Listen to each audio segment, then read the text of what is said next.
आप देख रहे हैं 18 स्वदेश पर रणभूमि और मैं हूं आपके साथ कविता थपलियाल। महाराष्ट्र झारखंड में वोटिंग जारी है। महाराष्ट्र विधानसभा की 288 सीटों के लिए वोट डाले जा रहे हैं। वहीं झारखंड विधानसभा के दूसरे चरण के लिए आज 38 सीटों पर वोटिंग हो रही है।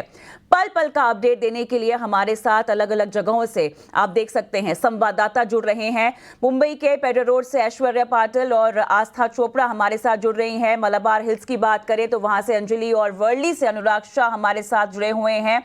जबकि झारखंड से वोटिंग के पल पल का अपडेट बताने के लिए रांची से हमारे साथ तेजश्री भी जुड़ी हुई है। इतना ही नहीं, इस एक्सपर्ट पैनल भी हमारे साथ जुड़ा हुआ है। हमारी इस खास पेशकश में हमारे साथ दो राजनीतिक विश्लेषक प्रमोद चुंचुवाड़ और AK मिश्रा भी जुड़े हुए हैं। आप दोनों एक्सपर्ट्स का स्वागत है और तमाम रिपोर्टरों को भी हम सराहना करते हैं कि वो सुबह से लगे हुए हैं और तमाम जानकारियां हमारे लिए बटोर रहे हैं। तो चलिए इस पेशकश की शुरुआत करते हैं और सबसे पहले एक जायजा लेते हैं जमीनी हकीकत क्या है। अनुराग, मैं आपके पास आना चाहती हूं। अनुराग शाह, ये बताएं इस बार का महाराष्ट्र का विधानसभा चुनाव कैसे अलग है और क्या मुख्य मुद्दे हैं। थोड़ा सा जो भी दर्शकों ने इस वक्त टीवी खोला है उनके लिए हम एक बैकग्राउंड जानकारी के तौर पे एक लेख रखना चाहेंगे। बताइए अनुराग।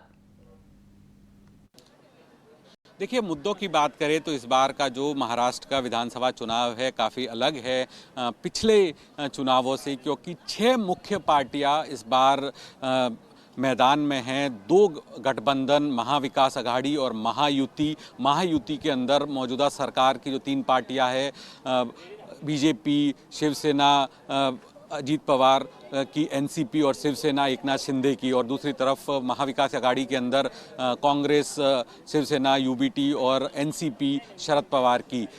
जो मौजूदा सरकार है, इनकम्बेंट गवर्नमेंट है, वो अपने वोटर्स को दावा कर रही है कि जिस तरह का डेवलपमेंटल वर्क हुआ है, इंफ्रास्ट्रक्चर अपग्रेड हुआ है, वो उसके ऊपर वोट मांग रही है और वापस पावर में आने का क्लेम कर रही है। दूसरी तरफ जो विपक्ष है महाविकास अघाड़ी, उनका कहना है कि जो किसानों की स्थिति हुई है, जो फार्मर स्ट्रेस है, जो एग्रीकल्चर क्राइसिस है, किसानों को सोयाबीन और कॉटन का जो सही दाम नहीं मिल रहा है, और इन मुद्दों के ऊपर वो जनता के बीच जा रहे हैं और वोट मांग रहे हैं और क्लेम कर रहे हैं कि उनको बढ़त मिलेगी। और दोनों अलायंस जो है उनका दावा है कि वो जीतेंगे और सरकार बनाएंगे। हालांकि जो पिछले 2 चुनाव देखे तो वहाँ पर भाजपा जो है सबसे बड़ी पार्टी थी। 2014 के अंदर 123 सीट लाई थी, 2019 के अंदर जो भाजपा ने 105 सीट लाई थी। लेकिन इस बार 6 मुख्य पार्टियां हैं 288 सीटों के अंदर, और 6 मुख्य पार्टियों की वजह से जो चुनाव भी है एक तरह से लोकलाइज हो गया है। बिल्कुल अनुराग, आप हमारे साथ बने रहें। लेकिन चलिए मैं तेजश्री के पास आना चाहती हूं जो कि देवधर से हमारे साथ लाइव जुड़ी हुई हैं। बताइए तेजश्री, आप सुबह से बाहर निकली हुई हैं, तमाम वोटरों से आप बातचीत कर रही हैं, आप जायजा ले रही हैं, वहां मुहैया कर रही हैं। बताइए इस वक्त किस तरह का माहौल है, कितना उत्साह है वोटरों में, क्या कुछ आप भाप पा रही हैं? जी बिल्कुल, देखिए दूसरे चरण का मतदान झारखंड में काफी महत्वपूर्ण है क्योंकि ये पूरा क्षेत्र जो है संथल परगना इसमें आता है, और साथ ही साथ संथल परगना आपको बता दें कि ये आदिवासी बहुल क्षेत्र माना जाता है। उसके बाद हम बात करें यहाँ पर मुख्य मुद्दों की, तो यहाँ पर हमने देखा कि किस तरह से चूंकि आदिवासी क्षेत्र है इसीलिए यहाँ पर तमाम राजनीतिक पार्टियां, फिर चाहे वो बीजेपी हो या JMM हो, दोनों ने ही आदिवासी वोटरों को साधने का खूब प्रयास किया। तीसरी यदि हम बात करें यहाँ पर वोटरों की, तो 1 करोड़ वोटर लगभग दूसरे चरण में यहाँ पर मतदान करने वाले हैं। साथ ही साथ इसमें लगभग 60 लाख महिलाएं होंगी। तस्वीरों के जरिए आप साफ तौर पर देख पा रही होंगी कि यहाँ पर किस तरह से कतारें लगी हुई हैं। वोटिंग प्रतिशत यहाँ पर काफी अच्छा नजर आ रहा है और इसलिए कतारों में महिलाएं भी खड़ी हैं। दिलचस्प इस बार झारखंड का चुनाव इसलिए होगा क्योंकि देखना होगा कि क्या कुछ फर्क पड़ता है, क्योंकि हमने देखा कि राजनीतिक तोड़मोड़ बहुत हुई। हेमंत सोरेन पर आरोप लगे थे, फिर वो जेल में गए, उसके बाद वो जेल से बाहर आए, चंपई सोरेन मुख्यमंत्री बने, फिर वो बीजेपी में शामिल हुए। इससे कितना फर्क पड़ने वाला है और साथ साथ ही साथ अब तक जो रिवाज चला आ रहा है कि अब तक एक भी ऐसी सरकार नहीं बनी है जिन्होंने अपने दम पर सरकार बनाई है, कहीं ना कहीं गठबंधन के साथ ही झारखंड में सरकार मिलजुल कर बनी है। तो इस बार भी क्या वो वैसा ही होने वाला है या फिर बीजेपी या जेएमएम दोनों में से किसी एक पार्टी को पूर्ण बहुमत हासिल होगा और वो बिना किसी गठबंधन के जीतने वाले हैं? और साथ ही साथ जो मुख्यमंत्री होंगे वो क्या 5 साल का कार्यकाल पूरा कर पाएंगे? क्योंकि अभी तक बाबूलाल मरांडी के अलावा कोई ऐसा मुख्यमंत्री नहीं रहा है जिन्होंने लगातार 5 साल का कार्यकाल झारखंड में पूरा किया हो। महिला वोटर यहाँ पर मौजूद है, उनसे साफ तौर पर बात करते हैं और जानते हैं कि उनके लिए मुख्य मुद्दे क्या रहे हैं। आप क्या कुछ देखकर इस बार चुनाव में वोट डाल रही हैं? क्या कुछ देखा है आपने? कितना काम हुआ है, क्या नहीं हुआ है, बताना चाहेंगे? तो देखिए यहाँ पर महिलाएं फिलहाल झिझक रही हैं बात करने के लिए, लेकिन देखिए महिलाओं की भी यदि हम बात करें तो कई सारी योजनाएं जो हैं दोनों सरकारों की तरफ से सामने रखी गई, फिर चाहे वो मैया सम्मान योजना हो या फिर गोगो दीदी योजना हो।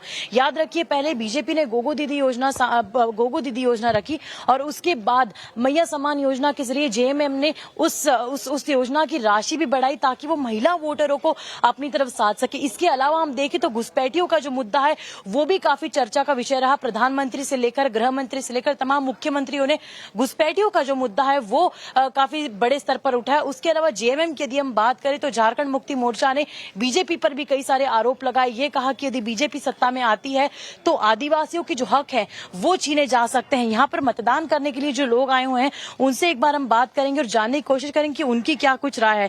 ये बताइए कि आप इस बार वोट डाल रहे हैं, क्या कुछ देखकर वोट डाल रहे हैं? विकास को देखकर, काम को देखकर, क्या देख रहे हैं? काम है, देख रहे हैं, क्या देखेंगे? अच्छा, क्या क्या काम हुआ है यहाँ पर? कुछ हुआ है, नहीं हुआ? बताइए।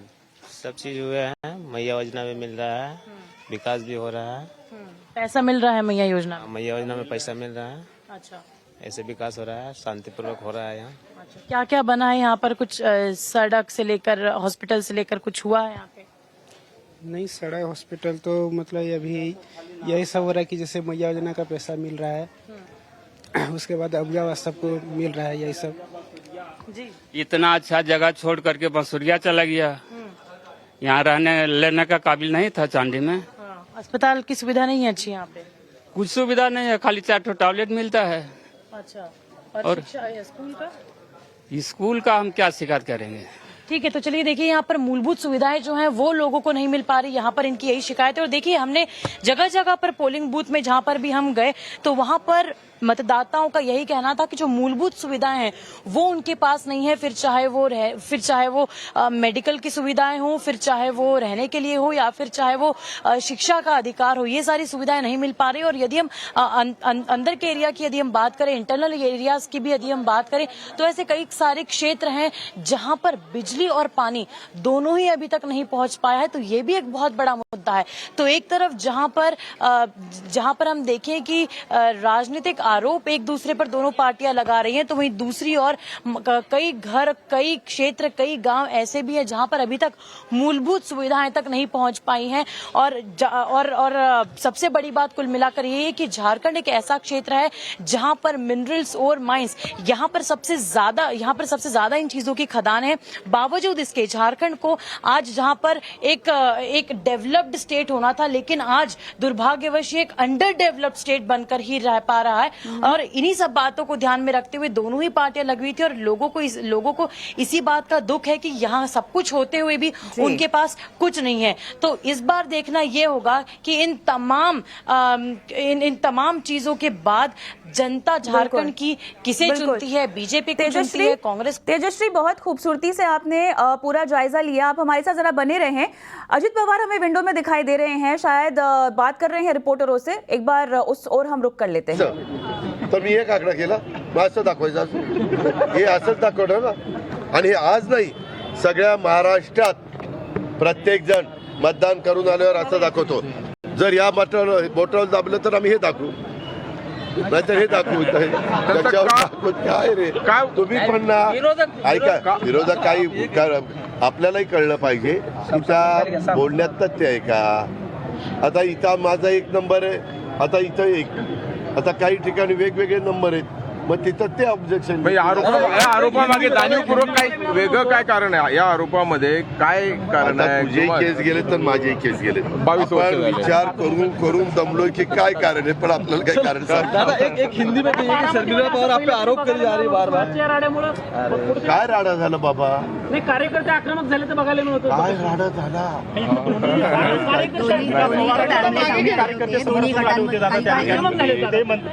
त्यामध्ये आमचेही कार्यकर्ते तारतम्य राखलंय. चलिए, तो वोट देने निकले अजित पवार और उसी बीच रिपोर्टरों से बातचीत उनकी हो रही है. हमारे साथ भी हमारे संवाददाता जुड़े हुए हैं, एक एक करके इनके पास आएंगे, लेकिन उससे पहले जो हमारे मेहमान हैं, और क्योंकि हमने जब बात की झारखंड के मुद्दों को काफ़ी अच्छी तरीके से उसका उल्लेख किया हमारी संवाददाता तेजश्री ने, तो इसी पर थोड़ा सा हमारे जो आज के मेहमान हैं उनसे बातचीत कर लेते हैं. और प्रमोद जी, आपके पास में आऊँगी. बताइए, किस तरह का समीकरण आपको झारखंड में बनता हुआ दिखाई दे रहा है सर? कविता जी, मैं झारखंड से नहीं हूँ, मैं महाराष्ट्र से हूँ जी. तो मेरी दरखास्त रहेगी कि मेरे से सिर्फ महाराष्ट्र पे ही चर्चा की जाए. चलिए, क्योंकि मुझे झारखंड के राजनीति के बारे में मालूम नहीं. मैं महाराष्ट्र में पॉलिटिकल एडिटर हूँ. आपने बता दिया तो मुझे. मिश्रा जी, उस पर बात नहीं. बिल्कुल. मिश्रा जी. जी मैम, देखिए, thank you for inviting me. Jharkhand और महाराष्ट्र दोनों जो है देश के फ्यूचर की जो अभी पॉलिटिक्स होने वाली है, राजनीति, उसकी दशा और दिशा चेंज करेंगे. दोनों में बड़े अलग तरीके के संकेत आ रहे हैं. झारखंड में जहां वोटिंग बहुत जबरदस्त तरीके से हो रही है, इसके इंडिकेशंस और इसके पीछे की डायनामिक्स समझना अपने आप में बड़ा इंटरेस्टिंग होगा. इसके पहले वहां पे यानी आदिवासी बहुल एरिया है. झारखंड एक ऐसा प्रदेश है और आदिवासियों की ही सरकार है थी, जो बोलते थे कि हम खुद आदिवासी समुदाय से हैं. सवाल ये उठता है कि इतनी जबरदस्त अगर वोटिंग हो रही है तो वहां के जनमानस में ऐसे कौन से मुद्दे हैं जिन मुद्दों ने कि उनको प्रेरित किया और लोग सुबह से ही फर्स्ट हाफ में ही इतनी अच्छी परसेंटेज की वोटिंग गई और महिलाएं बड़ी उत्सुक मुझे दिख रही हैं. इसका सीधा सा मतलब है कि जब वोटरों को लगता है कि ये मुद्दे हमारे मुद्दे हैं, तब वो एक्टिव होकर सुबह से ही जो है वो लाइन में लगते हैं, सड़कों पे आते हैं. अगर वो मुद्दे या वो कोई ऐसी चीजें, नारा, स्लोगन वगैरह उनको टच नहीं करता है तो लोग उदासीन रहते हैं, न्यूट्रल रहते हैं. इतनी क्राउड नहीं देखने को मिलती है जो महाराष्ट्र में देखने को मिल रही है. वहां पे मुद्दे देखिए, एक जो डायरेक्ट ट्रांसफर का बेनिफिट मिल रहा है, आपने इंटरव्यू में भी दिखाया, ये आदिवासी और छोटे दूर दराज के एरिया में रहने वाले लोगों के लिए एक बहुत बड़ा मोटिवेशन का फैक्टर होता है, जो कि पार्टी से जोड़ती है. उसके साथ आप ये देखिए, घुसपैठियों का जो मुद्दा चला है, रोहिंग्याओं का जो मुद्दा चला है, और इन घुसपैठियों के कारण आदिवासियों को जो डायरेक्ट या इनडायरेक्ट लॉस होता है उनकी संस्कृति का, उनके कल्चर का, वनों पे, जंगलों पे, और उसके साथ साथ धर्मांतरण. आदिवासी लोग या ग्रामीण परिवेश में लोग रहने वाले इससे बड़े सेंसिटिव होते हैं और इसकी रक्षा करने के लिए हर एक आदिवासी अपने आप को अपने अंदर बिरसा मुंडा का रूप देखता है. तो ये वही रूप है जो आपको दिख रहा है. तो झारखंड के लिए मान के चलिए कि विपक्ष का सफाया होगा और बीजेपी, जो आपका सवाल था, शायद उसके चांसेस ज्यादा हैं कि अपने दम पे ये बहुमत में सरकार बना लेगी और 5 साल तक सरकार रहेगी. दूसरा, महाराष्ट्र पे आते हैं. देखिए, महाराष्ट्र में सिचुएशन कुछ अलग हो गई. महायुति और महाविकास आघाड़ी, इतने सारे पार्टियां हो गए हैं. मिश्रा जी, बखूबी आपने पूरा समीकरण समझाया झारखंड का. महाराष्ट्र पर भी बात करूंगी, लेकिन हमारे रिपोर्टर्स क्योंकि सुबह से लगे हुए हैं, उनसे भी बात कर लेते हैं एक बार. हम देख रहे हैं लगातार विजुअल्स भी आ रहे हैं, क्योंकि बम्बई ऐसी जगह है, आप क्या आम क्या खास, हर किसी को यहाँ पर इंतजार रहता है कि उन्हें देखा जाए जब वो वोट देने निकले. तो हमारे साथ ऐश्वर्या है और हमारे साथ हमारी दूसरी सहयोगी भी है, अंजलि भी है, जिनसे हम बातचीत करेंगे. और कुछ विजुअल्स भी आ रहे हैं यहाँ पे. हमने अभी भी देखा कि आनंद महिंद्रा भी वोट देने निकले, उनके भी विजुअल्स हमने देखे. आस्था भी हमारी सहयोगी है जो मुंबई में है और लाइव रिपोर्टिंग कर रही हैं. तो चलिए ऐश्वर्या, बताइए आप कहाँ पर हैं और किस तरह का माहौल है, क्या आप बात कर पाई हैं कुछ रिपोर्टर्स के साथ? ऐश्वर्या, बताइए.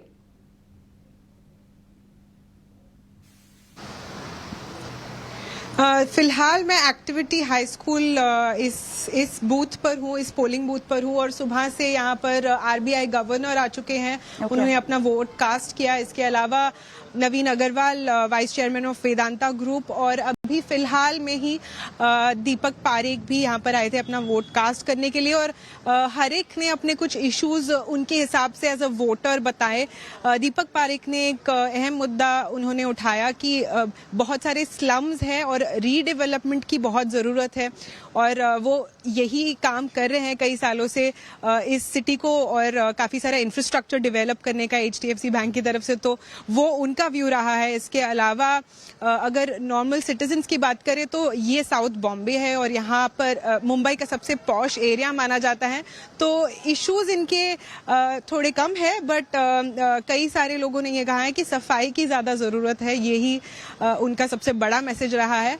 बट ये सारी बातें और ये सारे इनके इश्यूज थे as far as South Bombay की बात करें, बट वोटर टर्नआउट हर साल साउथ बॉम्बे में आप देखेंगे काफ़ी कम देखा जाता है, यूथ का स्पेशली। इनफैक्ट सीनियर सिटीजन जिनको व्हीलचेयर की ज़रूरत पड़ रही है, 90 इयर्स 100 इयर्स एंड अबव भी आज अपना वोट कास्ट करने के लिए आ रहे हैं। अभी फिलहाल अगर हम वोटर टर्नआउट अबाउट 11 बजे तक के वोटर टर्नआउट की बात करें तो 15 से 16% मुंबई में दिख रहा है, काफ़ी कम है। अगर ओवरऑल महाराष्ट्र के नंबर्स की बात करें तो 13% सबसे लोएस्ट है, और उसके अलावा मुंबई, जलगांव ऐसे एरियाज में 15% है। और सबसे सरप्राइजिंग वोटर टर्नआउट मुझे लगता है गडचिरोली का है, जो महाराष्ट्र का एक रिमोट एरिया माना जाता है विदर्भ रीजन में। वहाँ पर काफ़ी सारे ट्राइबल एरियाज या ट्राइबल कम्युनिटी रहती है, तो काफ़ी कमेंडेबल है। मैं मानूंगी गडचिरोली का ये नंबर अगर देखें तो 30% वोटर टर्नआउट रह चुका है अब तक। तो अर्बन पॉपुलेशन इवन दो उनके पास ये कॉन्स्टिट्यूशनल राइट है, वो उसका इस्तेमाल नहीं कर रहे हैं ऐसा लग रहा है अभी तक तो, लेकिन रूरल पॉपुलेशन अपना वोट कास्ट कर रही है एज फार एज अभी का जो पोलिंग डेटा है या वोटर टर्नआउट डेटा है। तो ये फिलहाल इस तरह का नज़रिया आपको नज़र आएगा। प्रिया, मेरे ख्याल से वोटर टर्नआउट और खासतौर से क्योंकि आपने हाईलाइट किया पेडर रोड में भी है, साउथ बॉम्बे में हमेशा एक दिक्कत रहती है वोटर टर्नआउट को लेकर। लाइव विजुअल्स भी हम देख सकते हैं आनंद महिंद्रा के, और हमारी सहयोगी अंजलि इनसे बातचीत कर रही है। This was a difficult decision actually, because over my 40-year long career, I've worked with most of the parties in these coalitions. I know every candidate. They've all been very supportive of industry. So it was a tough choice, and ultimately I decided to give my vote to the coalition that I thought would have the best chance of doing two things to ease. One is elevating the quality of life of the average citizen in Mumbai as well as in Maharashtra, and secondly elevating economic growth, because we've been falling behind the national average in our growth rate. So I think there's an urgent need to make Mumbai and Maharashtra the engine of growth in our country again. So fiscal deficit भी जो है, पर अंजलि अगर आपको मेरी आवाज आ रही है, आपकी बातचीत हमने सुनी, आपने आनंद महिंद्रा से बातचीत की है, उस बातचीत में मुख्य बातें अंजलि क्या निकल कर आई, और उसके अलावा आप मुंबई के किस इलाके में हैं और वहाँ किस तरह का वोटर टर्नआउट है, आपने वोटरों से भी, आम वोटरों से भी अंजलि आपने बातचीत की होगी, बताइए जरा। आपको मेरी आवाज आ रही है अंजलि? जी, तो इस वक्त मैं मालाबार हिल के एक बूथ में हूं, और यहाँ पर सुबह से काफी सारे वोटर्स आ चुके हैं। थोड़ी देर पहले पीयूष गोयल जी भी यहाँ से वोट करके गए, और उन्होंने ये बताया था कि उन्हें 60% से ज्यादा वोटिंग टर्नआउट की उम्मीद है। अभी जब हमने आनंद महिंद्रा सर से बात करी तो उन्होंने ये बताया कि उन्होंने उस कोalition को वोट दिया है जो कि महाराष्ट्र के इकोनॉमिक ग्रोथ को आगे लेकर जाए, क्योंकि हम इस वक्त पूरे देश से कुछ पीछे चल रहे हैं। इसके साथ साथ उन्होंने ये भी कहा है कि उन्होंने महाराष्ट्र की इकोनॉमिक ग्रोथ और महाराष्ट्रियंस के वेलबींग को ध्यान में रखते हुए आज का वोट दिया है। यहाँ पर बाकी लोगों से बात करने पर पता चला है कि इस इलाके के मुख्य मुद्दों में से एक रीडेवलपमेंट भी है, क्योंकि यहाँ काफी सारी बिल्डिंग्स पुरानी हैं, तो उनके रीडेवलपमेंट को लेकर भी दोनों ही महाविकास अघाड़ी और महायुति के कैंडिडेट्स ने काफी कैंपेनिंग की है। दोपहर का समय तो अब वोटिंग टर्नआउट थोड़ा कम होता दिखाई दे रहा है, लेकिन शाम से वोटर्स की संख्या बढ़ सकती है, ऐसा यहाँ के ऑफिसर्स ने भी बताया है। अभी के लिए इतना ही। अंजलि, आपसे लगातार हम अपडेट लेते रहेंगे, लेकिन फिलहाल आपका धन्यवाद। बहुत सारे मुद्दों पर बातचीत हुई है गवर्नर दास से भी, पीयूष गोयल साहब से भी, लेकिन उससे पहले जो हमारे आज के मेहमान हैं, प्रमोद जी, आपके पास मैं आती हूं। जल्दी से जरा समीकरण आप समझा दीजिए। जिन भी लोगों से बात हुई उन्होंने अपने अपने मुद्दे उठाए हैं और अपने अपने सुधार के विकल्पों का चयन भी उन्होंने शायद किया है। बताइए क्या बैठता है समीकरण? जी, सबसे पहली बात है कि एडवांटेज हम लोगों को तो महाविकास आघाड़ी के लिए दिख रहा है, क्योंकि थोड़ी एक इशू जो मेन स्ट्रीम मीडिया में रिपोर्ट नहीं हो रहा है, वो इशू है किसानों का प्रॉब्लम है। कपास, सोयाबीन, धान, प्याज जिसको मराठी में कांदा बोलते हैं, द्राक्ष यानी अंगूर, ये सारे जो किसान है ये बड़ी संख्या में महाराष्ट्र के रूरल पार्ट में है। और ये सारे लगभग आप अगर संख्या के तौर पे देखे जाए तो लगभग 150 से 200 के ऊपर विधानसभा का भविष्य ये किसान जो है ये तय करते हैं। और ये किसान बड़ी संख्या में नाराज है। इसको लेकर उनकी जो अपेक्षा थी लोकसभा चुनाव के बाद भी कुछ उसमें सोल्यूशन निकाला जाएगा, उस तरीके से सोल्यूशन नहीं मिला है। इसको लेकर बहुत नाराज है। खास करके सोयाबीन जो है वो 60-70 सीटों पे बहुत प्रभावी रहता है और वहां सोयाबीन को रेट नहीं मिल पा रहा है, एमएसपी नहीं मिल पा रहा है। ये इशू एक बहुत बड़ा इशू है। जिस तरीके से सरकार गिराई गई महाराष्ट्र में, एक संवैधानिक तौर पे जो पार्टियां है उनको तोड़ा मरोड़ा गया, और जो शरद पवार जीवित होते हुए भी ये फैसला इलेक्शन कमीशन ने दे दिया कि ओरिजिनल पार्टी अजित पवार की है। तो ये सारी चीजें है महाराष्ट्र के लोगों को जची नहीं है। लेकिन इसका मतलब पूरा वन साइड है ऐसा भी नहीं है। खास करके जिस तरीके से इंडिपेंडेंट कैंडिडेट खड़े हुए हैं, अलग अलग पार्टी में रिवोल्ट करने वाले लोग खड़े हुए हैं, उसके कारण चुनाव बड़ा पेचीदा हो गया है। कोई ठोस ऐसा कह नहीं सकता कि यही चुन के आएगा, क्योंकि मल्टी कॉर्नर इलेक्शंस हो रहे हैं। कई जगह अलग अलग फैक्टर काम कर रहे हैं, कई कास्ट फैक्टर काम कर रहा है, कई रिजर्वेशन फैक्टर काम कर रहा है। लाडली बहना योजना का भी एक अच्छा असर देखने को मिल रहा था, महायुति सरकार के फेवर में था। लेकिन अब महाविकास आघाड़ी ने जो पैसा महायुति दे रहे हैं उससे डबल पैसा देने की घोषणा की है, वो एक काउंटर हुआ है। किसानों की कर्जा माफी एक इश्यू है दोनों तरफ से। तो इधर महाविकास आघाड़ी ने 3 लाख तक कर्जा माफी की घोषणा की है। एसटी प्रवास, एसटी यानी यहाँ का स्टेट ट्रांसपोर्ट बसेस होती है, वहां में मुफ्त प्रवास की घोषणा की है। ये लेकर शहरी इलाकों में इसका ज्यादा असर नहीं है, लेकिन रूरल इलाकों में, अब शहरी इलाकों में शहरी जो समस्या है कनेक्टिविटी है। खास करके मैं अगर हम मुंबई की बात करें तो यहाँ का कनेक्टिविटी का प्रॉब्लम है। लोकल की सुविधा को लेकर लोगों की नाराजगी है। जो अलग अलग फ्लाईओवर बनने चाहिए उसको लेकर है, और खास करके जो सड़कों में गड्ढे हैं उसको लेकर भी अलग अलग संभाव ये है। तो ये जो और मुंबई में शिवसेना की ताकत सबसे बड़ी है, और भले ही शिवसेना फूटने के बाद चुने हुए विधायक चले गए हो, लेकिन शिवसेना का संगठन उनके साथ है और कांग्रेस और एनसीपी का साथ उनके साथ है। इसलिए उनकी ताकत जो है भले फूटने के बाद यहाँ मुंबई में घटती हुई नहीं दिखेंगी। कविता जी, ये तो यहाँ पर महाविकास आघाड़ी का पल्ला भारी आपके मुताबिक होता हुआ फिलहाल दिखाई दे रहा है। आपने बुनियादी अपनी बातें भी गिनाई, लेकिन हमारी सहयोगी आस्था भी हमारे साथ जुड़ी हुई हैं। आस्था, आपके पास आएंगे, बताइए आप कहाँ पर हैं और क्या माहौल है, क्या मंजर है? बिल्कुल, अभी मैं विला थेरेसा पेडर रोड के एक स्कूल के बूथ के बाहर खड़ी हूँ और यहाँ पे वोटर टर्नआउट अभी के लिए देखा जा रहा है वो सुबह के मुताबिक काफ़ी ज़्यादा है। सुबह बहुत ही कम लोग आए थे, लेकिन हम लोगों को मार्केट फेसेस जैसे शैलेश हमको मिले मार्केट फेस, और साथ में एन चंद्रा से भी हमारी बातचीत हुई। उन्होंने मेन मुद्दों पे जो फोकस किया है वो सबसे पहला उन्होंने ये बोला था कि मुंबई का इंफ्रास्ट्रक्चर एक उनके लिए एक पैग होगा वोट देने के लिए। साथ ही साथ वो ये भी बोले कि कुछ साल से ही इन मुंबई का इंफ्रास्ट्रक्चर का जो काम है वो बहुत तेज़ी से बढ़ रहा है। मुंबई की इकोनॉमी बढ़ रही है बहुत ही तेज़ी से। साथ साथ और भी अगर हम बहुत ही हाउसवाइफ से बात करें तो उन्होंने बोला था कि फूड इन्फ्लेशन एक है जो मुद्दा बन रहा है, महंगी सब्जियां, महंगे फल, इस पर चिंता जताई थी उन्होंने। साथ साथ में हमको ये भी देखने को मिल रहा है कि यहाँ पे जो इंफ्रास्ट्रक्चर बनाया हुआ है हैंडीकैप लोगों के लिए, बुजुर्ग लोगों के लिए, वो काफ़ी ज़्यादा अच्छा है। तो लोग कम से कम 3 मिनट में आसानी से वोट करके बाहर आ रहे हैं। तो अभी वोट टर्नआउट जो है वो सबसे पहले लेटेस्ट रिपोर्ट जो 9 बजे तक की थी, अभी 9 बजे से जो रिपोर्ट थी उसके मुताबिक मलाबार हिल्स में सबसे ज्यादा वोटर टर्नआउट परसेंटेज देखने को मिला था और सबसे कम वर्ली में मिला था।